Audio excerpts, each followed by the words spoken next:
Toba Tek Singh से report कर रहे हैं Safdar Hussain Saifi. District police officer Toba Tek Singh Ibadat Nisar की सरबराही में टोबा पुलिस जिला भर में डकैती, राहजनी और रोड रॉबरी करने वाले गैंग्स के खिलाफ कार्रवाइयां जारी रखे हुए है।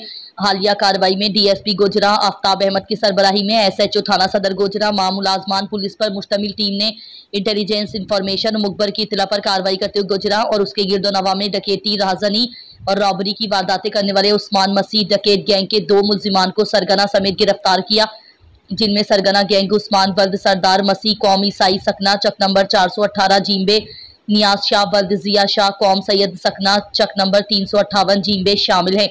मुल्जिमान इलाका थाना सदर गुजरा और गिरदोनवा में लगातार वारदातें करते थे। दौरान इंटेरोगेशन पुलिस टीम ने मुल्जिमान के इंकिशाफ पर मुख्तलिफ जगहों पर रेड करके असलिहा के जोर पर छीनी गई नकदी 7 लाख रुपए और वारदातों में इस्तेमाल होने वाला असलिहा नाजायज पिस्टल 30 बोर मां गोलियां बरामद किए।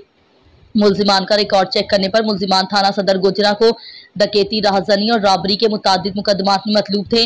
गिरफ्तार मुल्जिमान के खिलाफ ज़ाब्ता की कार्रवाई अमल में लाई गई है।